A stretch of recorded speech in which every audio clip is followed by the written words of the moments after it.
Hey guys, welcome to the channel. Welcome to another video. We are talking Premier League predictions ahead of the new season that is so close to kicking off yet again. Yes, England's top flight division is set to resume once again on Friday. Another chapter in the history of the Premier League. In my opinion, the greatest football league in the world.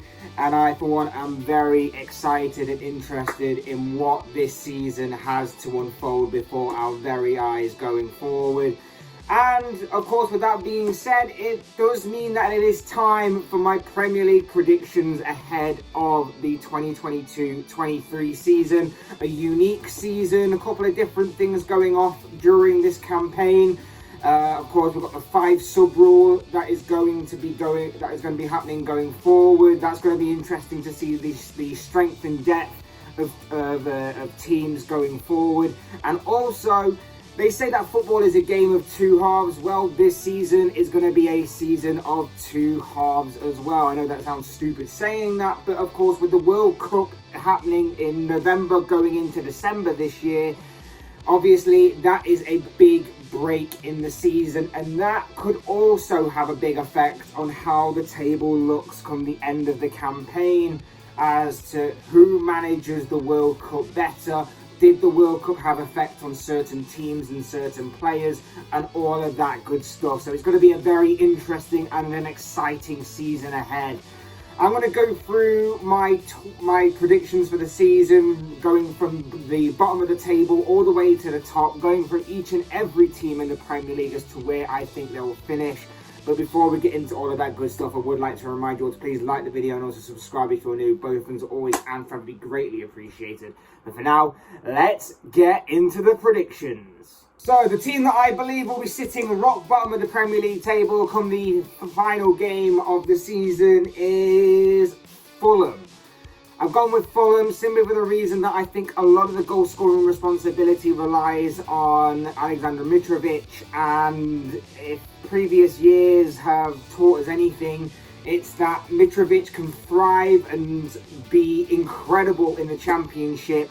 He broke records last season in terms of goal scoring for Fulham last campaign, which was a massive part as to why Fulham got promoted to the Premier League this year. But he doesn't tend to thrive very well in the Premier League. A lot of the goal scoring responsibility relies on his shoulders. There's not very much in terms of depth at Fulham if he is not firing on all cylinders. I think that could be a big part. Craven Cottage. It is good to see Fulham back in the Premier League because of obviously their sort of Premier League heritage and their history and everything. Craven Cottage, I'm sure, will be a very lively and hostile place for a lot of teams going forward this season. If Fulham are to have any chance of surviving, they're going to have to turn that ground into a fortress. And I might be saying that a lot in this prediction show because I think a lot of teams are going to have to rely on their home form to really survive during this campaign. Fulham are no exception to that. I think they've got an okay squad. I don't think it's Premier League material or proven. They may have to yo-yo a couple more times, similar to what I expect Norwich to do and have done in previous years. But I just don't see Fulham surviving at all. In 19th, I've gone with Bournemouth. It's a big season for Scott Parker. He's got to really show some kind of development in his managerial game. Of course, a couple of years ago, we saw him with Fulham take to the Premier League. And it wasn't like it was obviously they got relegated, but it wasn't like it was all terrible. I just think that Fulham just didn't have enough goals that year to really survive. But with this Bournemouth side, there's a lot of potential for goal scoring. It relies heavily on Kiefer Moore and Dominic Solanke. And of course, as we know, Parker is okay when it comes to defensive work. He actually had a decent defensive record, if memory serves me correctly, when obviously he was with Fulham a couple of years ago in the Premier League. So I think if they can get more goal scoring done, then maybe they might have more of a chance of surviving. But I just don't think they have enough quality across all areas of the pitch to survive.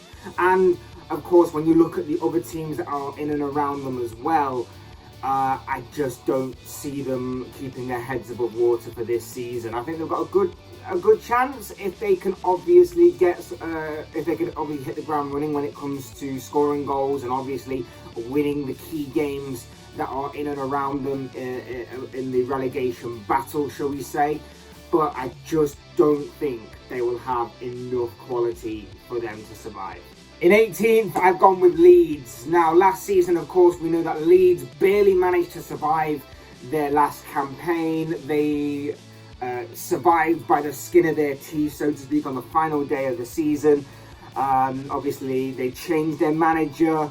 They've had a lot of things happen since then that have obviously changed. Obviously, the jury, I believe, is still out on their manager, Jesse Marsch. I know that it's kind of a mixed feeling around him as to whether or not that he can take Leeds forward or not. But of course, since then, the summer has seen Leeds lose their two best players, in my opinion, in Calvin Phillips, who went to Manchester City, and Rafinha, who went to Barcelona. There have been a couple of interesting additions. I'm especially interested to see Tyler Adams, formerly of RB Leipzig. I'm interested to see how he takes to the Premier League and everything. But I think that when it's kind of like a massive gamble, it's a big roll of the dice to kind of replace two Premier League proven players in those two, and your two best Premier League players at that. A big sense of leadership gone, and goals and everything else that goes along with those kinds of two players. I think it might be just a big season for Leeds, and obviously it might be a very disappointing one come the end of it, and I fear that they may be going back down to the Championship come the end of the campaign. In 17th, now might be a bit controversial this one, but I've actually gone with Nottingham Forest. I think Forest will survive this season.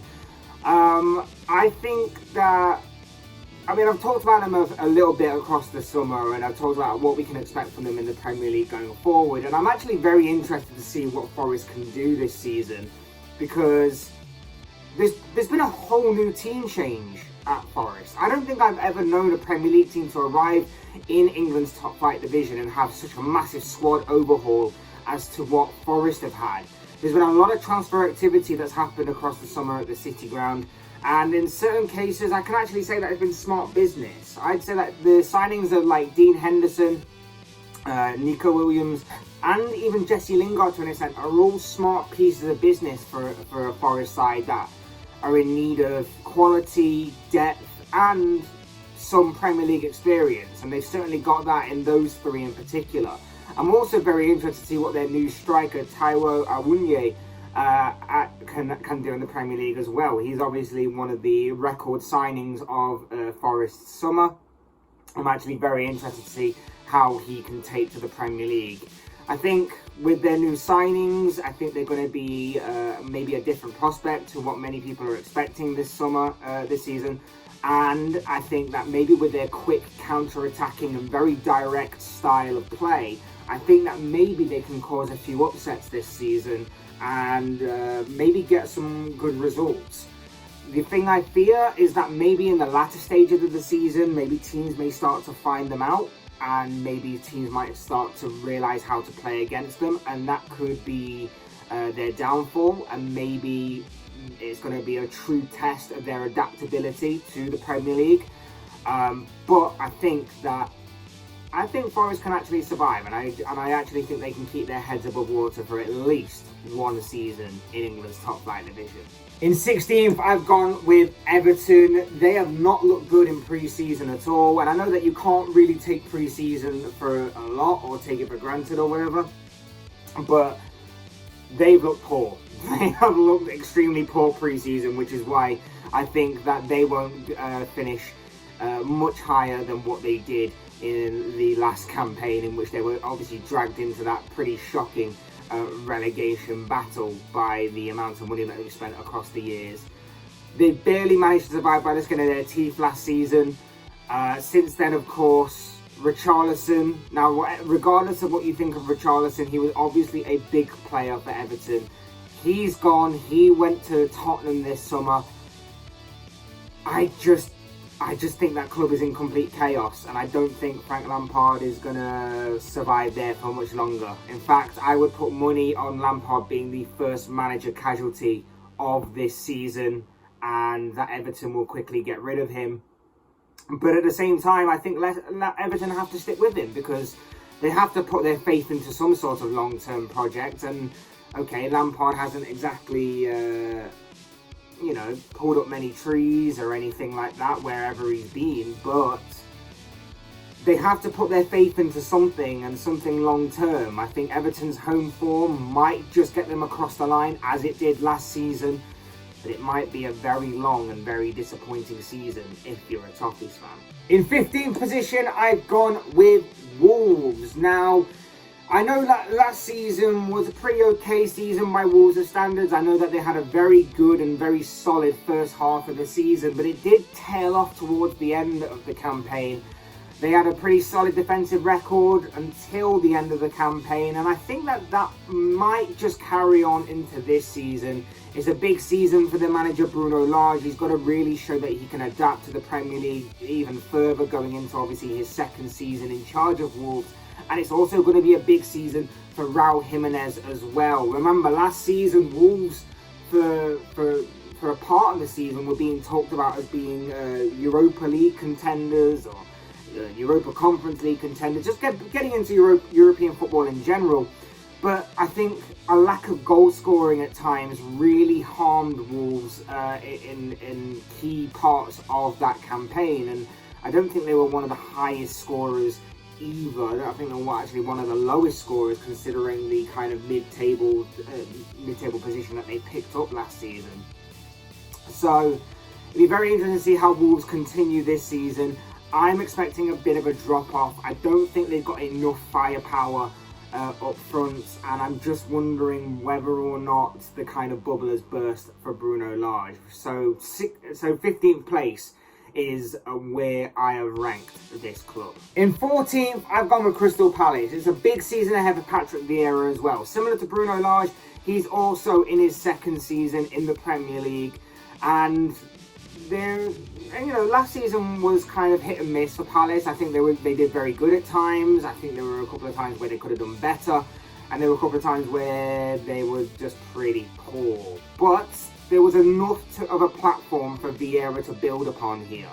The only downside for them, obviously, is that their star player last season, Conor Gallagher, was on loan, and as of right now, of course, they are seemingly yet to replace him.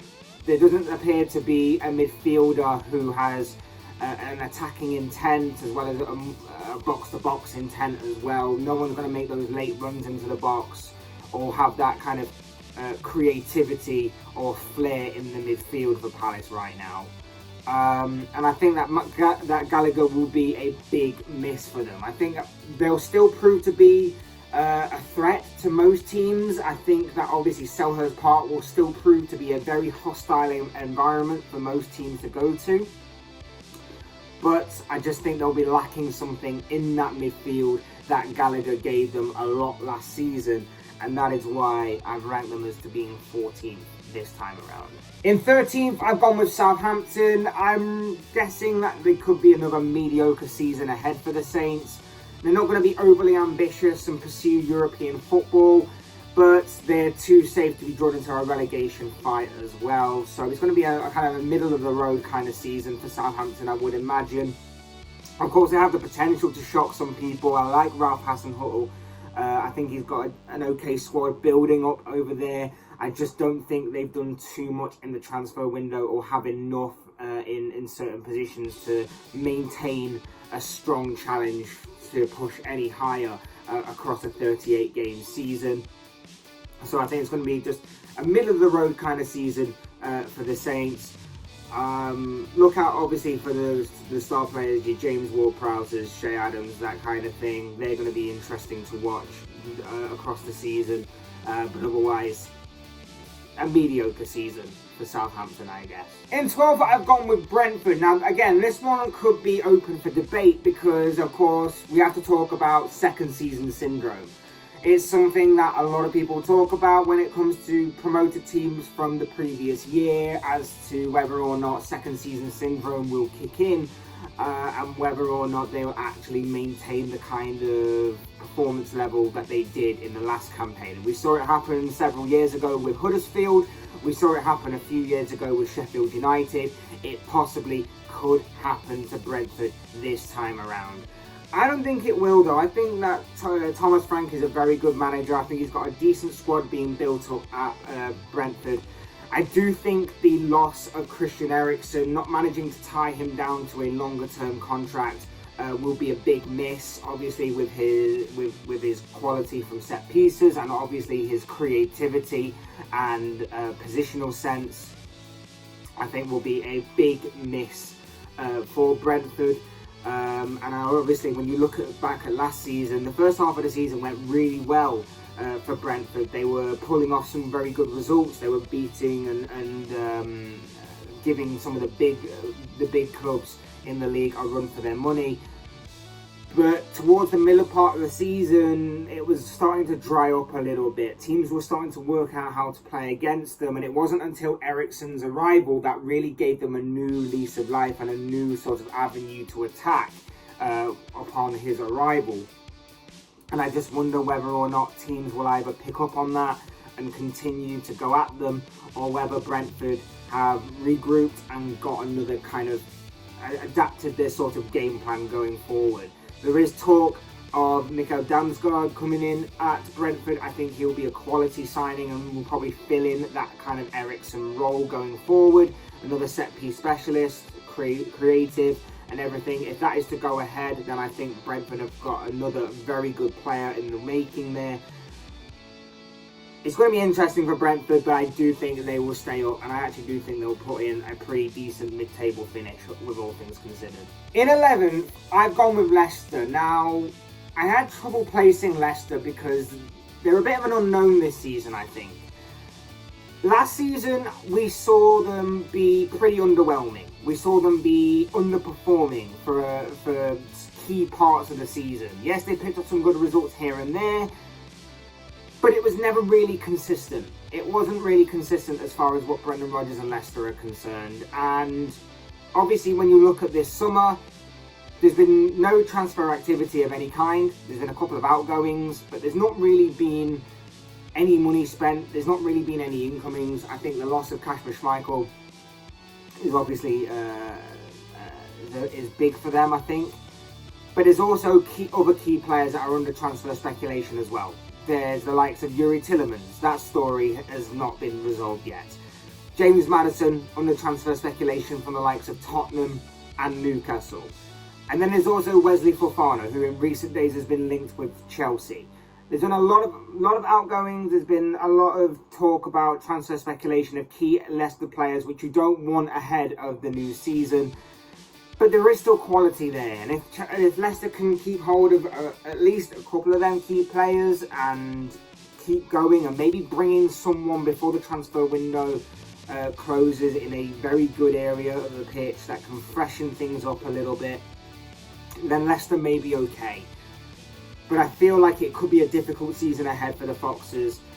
I feel like they've still got a good squad, they've still got a good manager, but it won't be pushing for European football. It won't be a relegation fight. It'll be somewhere in the middle of the road. That's going to be hit and miss, a yo-yo kind of season, and just mediocre at best. Moving into the top half of the table, we come to Brighton in 10th. They obviously had a great season the last campaign. They were pulling off some good results. They were fighting right till the end. They saved a number of points very late on in certain games. They were one of the draw specialists of the Premier League the last campaign. And once again, I would say that the only criticism I had of Brighton last season was that they just didn't have a prolific or consistent enough goal scorer that could turn some of those draws into victories. And I would say that unless Neil Maupay's kind of improved his shooting and he's more consistent this season, I would say that maybe they've not really addressed that again this campaign. But there's no doubt about it. Brighton are a very good footballing side. They're a very well-drilled squad. And I think that last season gave them a big platform to build upon. The only issue with them is that they've lost two big players this summer. Yus Bissouma, obviously going to Tottenham, a massive miss in the middle of the pitch, and I don't think they've properly addressed it, or not a reliable choice anyway. Maybe they've got someone in the wings, maybe they've got someone waiting to pounce on that opportunity to make themselves known. but I think he's going to be a massive miss for the Seagulls this summer. And of course, Marc Cucurella, who as of right now is seemingly on the verge of joining Chelsea. Obviously, Manchester City still linger in the background, but either way, it does seem like Cucurella is going to be off this summer, away from the Amex Stadium. So that's going to be interesting to see if obviously they see what they do in the remaining weeks of the transfer window to try and cover that kind of void that's left behind by the Spaniard. So it's going to be interesting. 2 big absentees, but as we know, Brighton are a very well-drilled side, very good footballing side. They need to work on being more prolific in front of goal, but at the same time, I think they'll be safe, very, very safe this season, and I think they'll achieve a top half finish. In 9th, I've gone with Aston Villa. Now, this one's an interesting one because, again, I couldn't really figure out where Villa would be. I still think they're a bit of an unknown in this Premier League season, but it is a big season for Gerrard. Like, coming in partway through the season with a squad that is not yours, that you've just inherited, must have been tough. But now that obviously he's had a couple of transfer windows, he's had time with the squad, he's had time to adjust his squad accordingly, try and get some of his players in, and also try and impose his kind of style and play on this squad. It's going to be a big season for him. Last season, like we say, was pretty much up and down. There were some good moments, there were some bad moments, there were some things to build upon, there were some things that needed to improve. And not more so than, obviously, what happened on the final day. 2-0 up against Manchester City, losing 3-2. It kind of summed up Villa's season a little bit in terms of being very good and them being very bad at the same time. But there was a lot to talk about with Gerrard, and there was a lot to improve upon, and we could actually see at certain points that he was getting his point across, and there was a change there, and there was a style that was building under Gerrard and his idea. I think that a big part of the season is going to be for Villa taking their chances. I think they created a lot of chances last season that weren't taken. And to say that they've got Ollie Watkins and Danny Ings up front, 2 very good finishers in the Premier League. It's crazy to think that they didn't score more, to be honest. Can he get Danny Ings firing again on all cylinders? That's going to be interesting to see. They need to take their chances. They need to obviously improve, and I think that Villa will be able to do that this season under Gerrard. So that's going to be interesting to find out. I've gone with Villa in 9th place. In 8th, I've gone with Newcastle. Now, I think that Newcastle have actually gone a little bit under the radar this summer in terms of their transfer activity. I think obviously since the takeover, a lot of people were expecting this sort of mad and bizarre and crazy spending spree by Newcastle, but it's actually been a little bit quiet. I think it's gone a little bit under the radar, but that's a good thing because they've actually spent their money wisely. I think they brought in a new goalkeeper, they brought in a new defender that was highly rated. I think they've made a couple more additions as well, and they're still looking to bring in a couple more players as well. We obviously talked about, when we were talking about Leicester, that Newcastle are interested in James Maddison. That could be a very interesting transfer to watch out for until deadline day, or however long it stays an open story for. But I am expecting progression this season, and I think you saw that under Eddie Howe last season when he came in, that although that Newcastle did go on a bit of a spending spree in January, and I think that helped them out a lot.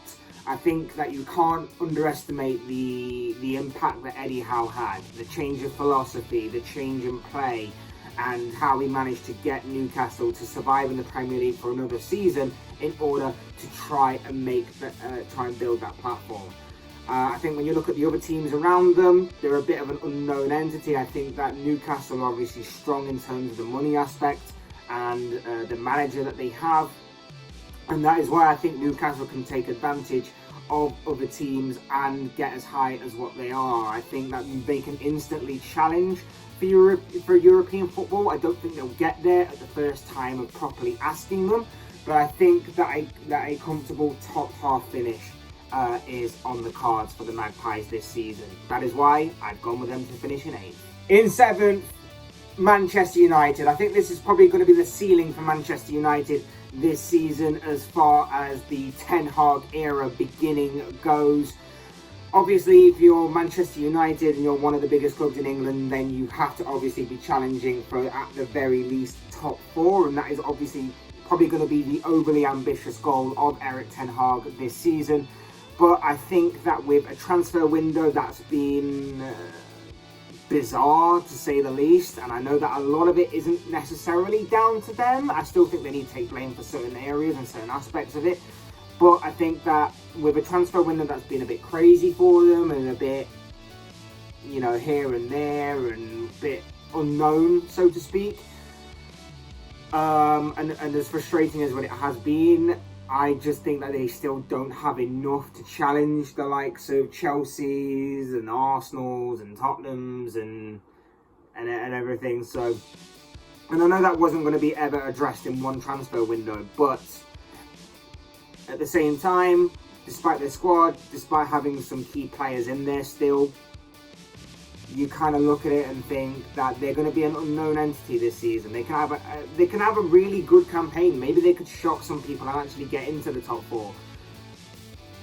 Or they can be just mediocre again. And it's going to be interesting to see how they progress. They've got to show at least some sort of progression on the pitch in terms of performances this season, that to get the fans a little bit excited that maybe Ten Hag can take them forward.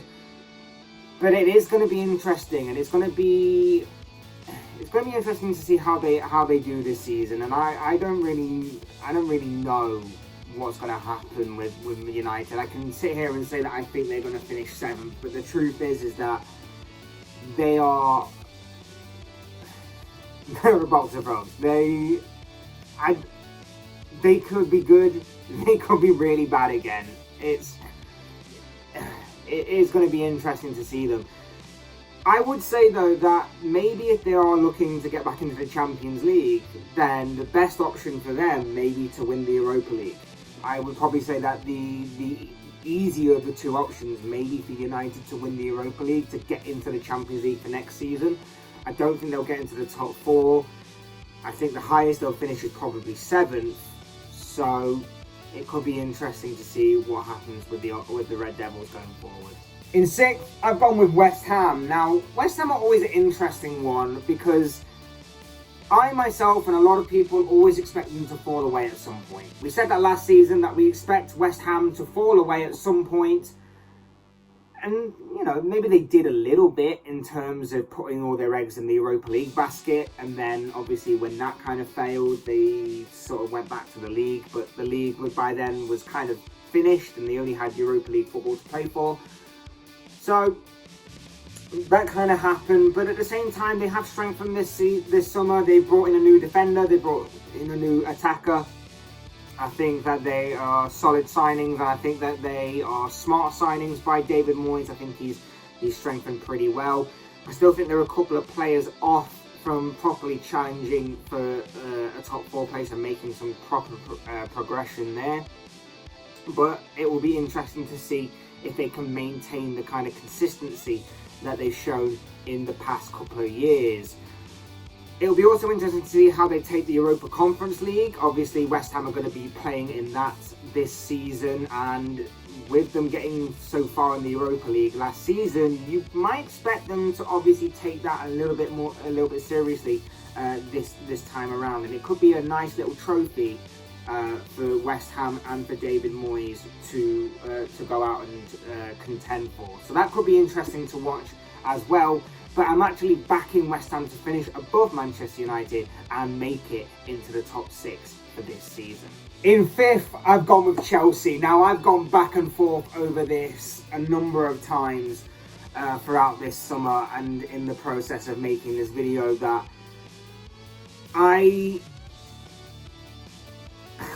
again, it's another one of them weird ones because I can see Chelsea making it into the top 4. But I think it would rely on them making a couple of signings. And I know that I've said the same about the team that I've put in 4th place in this. But I just think that at the time I said that I was expecting them to have made a couple of signings. I was expecting them to have signed the likes of Jules Koundé, and I was expecting them to make the signing of like a Rafinha or something. But obviously Chelsea have had a frustrating transfer window too. I know that obviously it's been a new era at Chelsea. There's been a new way of seemingly doing things, and obviously there's been a whole new sort of backroom staff and power hierarchy and everything. But at the same time, they have endured a tricky transfer window to navigate through, and I understand that. Again, it's not completely solved all their issues of last season. I still think they lack in key areas. I still think they need a consistent enough goal scorer up front. I think they need to cover that right wing position. I think that obviously another defender is on the cards, although that seems to be tied up if obviously reports are to be believed. And I think that if there's any money left over, a central midfielder is needed. One that's more box to box like, and one that's more N'Golo Kante when N'Golo Kante isn't exactly there. But if that isn't all addressed, or if most of that isn't addressed, then I can see Chelsea missing out on top four. I think they've had a mediocre pre-season, a couple of ups, a few downs. Transfer window, like I say, has been frustrating.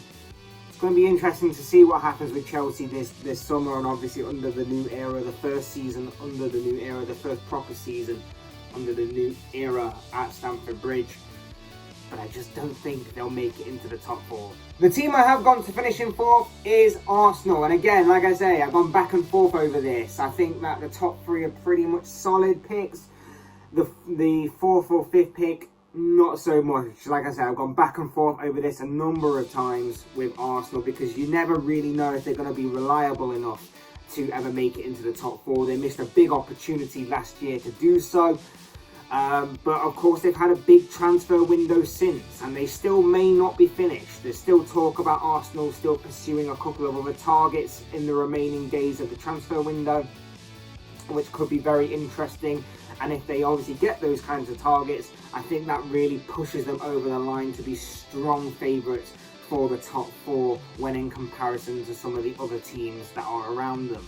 I think Gabriel Jesus is a massive signing for them. I think that he's looked very sharp pre-season, as what Arsenal have in general looked in pre-season. But him in particular, I think, is an absolute steal of a signing. And I think that he's going to be a big game changer for the Gunners going forward. And I think that he's going to score a lot of goals as well for the Gunners, especially when you put him alongside some creative players in the likes of Bukayo Saka, Martin Odegaard, Emil Smith-Rowe, Gabriel Martinelli, and so on and so forth. I think that he's going to thrive at Arsenal, slot straight into Mikel Arteta's system and his style of play. And I think, like I say, he may be the difference maker in putting Arsenal into the Champions League and bringing them back to the level that they want to play at. In third, taking a bronze medal, I've gone with Tottenham. It's a big season ahead for Spurs. Obviously, you've got the Antonio Conte factor. He can make even the most average of player seemingly 10 times better. And I think that with this Tottenham squad, I'm not saying they're all average or they're all poor, but they're not exactly on the same level as, say, a Harry Kane and a Heung-min Son, who are going to obviously be key players again for Tottenham this season. But I think that he can improve their defence, and I think that he can make the players around them even better, and so they're not having to rely on them so much. But obviously a big transfer window as well for Spurs. They brought in a number of players: Jed Spence, Richarlison, Langley, Basuma's a massive one, Ivan Perisic. That could be hit or miss. It's been a big summer in which they've addressed a number of key areas. Whether those players will actually work out or not remains to be seen. I still think they lack a little something in midfield. I think Basuma's a phenomenal signing, don't get me wrong. I just think that they lack a sort of attacking midfielder in that area. Someone with a bit of creativity and a bit of flair about him that can obviously pop up with key goals at certain points throughout the campaign, just in case obviously there's a problem with Son or Kane as to they're injured, suspended, or maybe they're not firing on all cylinders for whatever reason. I just think that maybe they're lacking something in that area. But what you see now with this Tottenham squad is a side of quality, a side of depth, and obviously with Conte by their side, anything is certainly possible. But I just think they've still got a little bit of Spursy about them. I still think that they've got a bit of a bottling nature that Conte still can't eradicate from this Tottenham squad. And like I said, I still think they're lacking in midfield.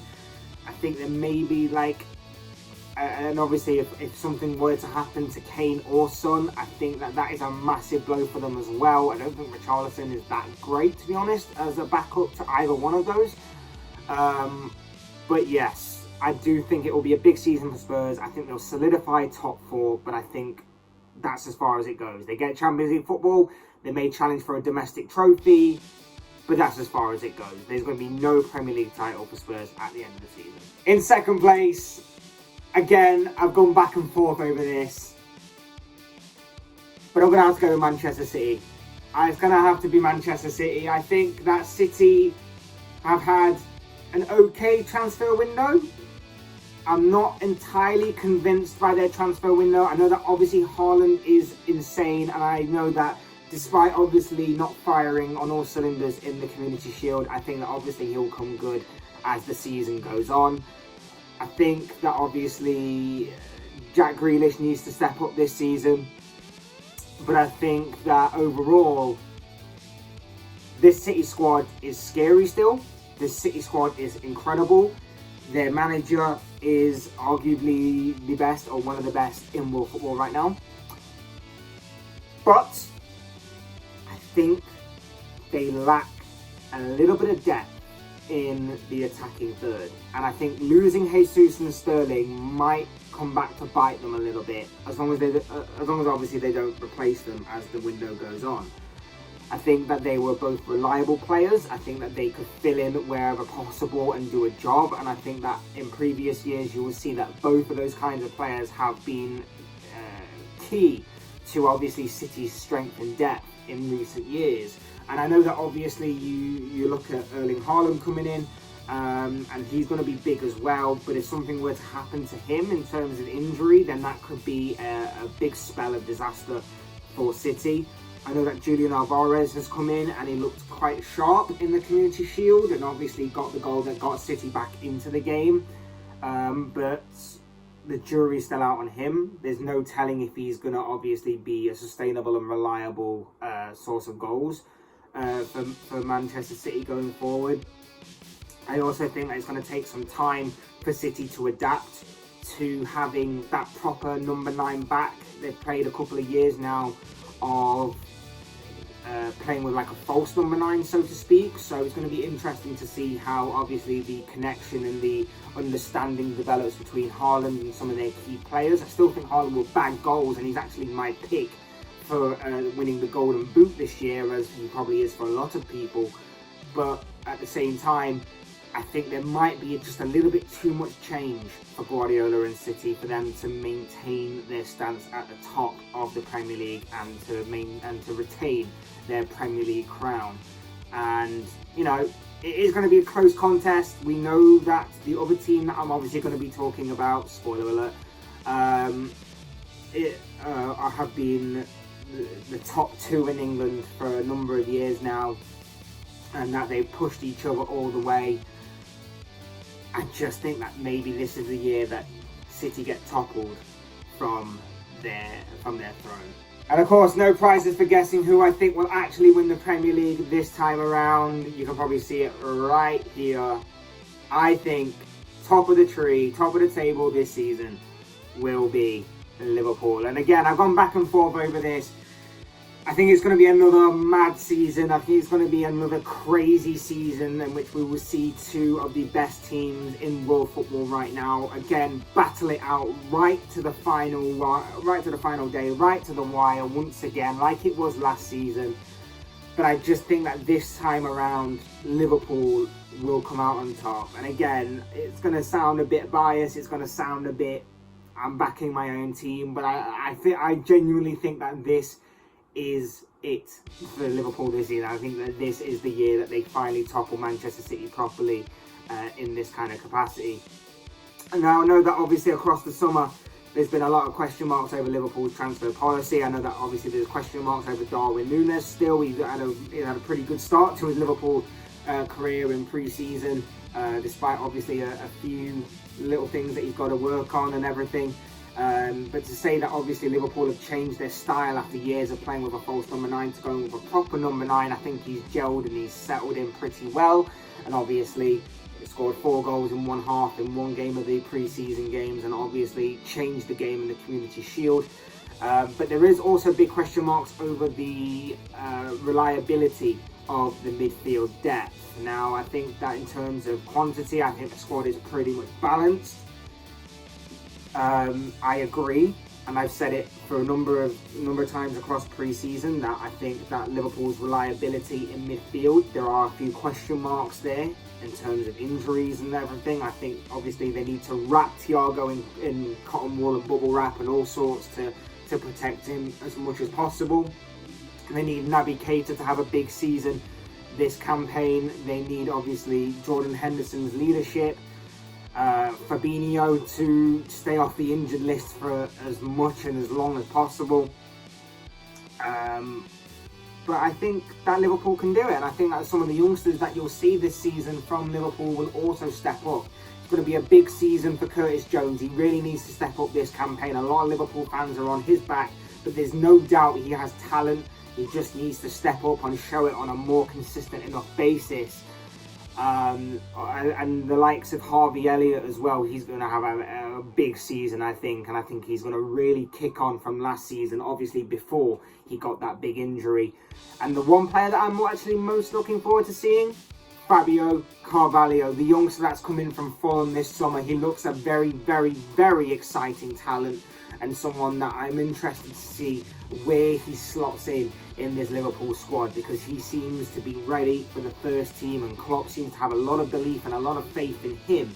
So that's going to be interesting to see how he fits in with the senior squad. The usual suspects obviously will need to be as consistent as ever. Alisson in goal, obviously. Trent Alexander-Arnold at right back. He's going to have another big season, I would imagine. Virgil van Dijk obviously at the heart of the defence. Fabinho, and of course, how could we not talk about Mohamed Salah? Again, possibly another strong contender for the Golden Boot, but he's going to have some stiff competition this year, and of course he might have to share the goals a bit more this season with obviously Darwin Núñez in the fold as well. Also look out for Luis Diaz. His good start to the season will hopefully continue, and he'll obviously have some big shoes to fill, obviously with the departure of one Sadio Mane. But I do think that Liverpool overall will have a strong enough squad to get through the season. Obviously big injuries can impact and affect everybody, but I also think that one part of the season that might actually be a little bit overlooked, there will be no Salah or Diaz, or a couple of other players for that matter, that are key for Liverpool going to the World Cup in November, December time. So that could be a big rest for those players to get refreshed and get re-energized for the second half of the season going forward, and that could be another big factor to consider when casting your own predictions on who wins the Premier League. But as I always say, these are just the thoughts, comments, opinions, predictions, whatever you want to call it, of this guy. I want to know what you guys think. What do you make of my Premier League predictions for the new season?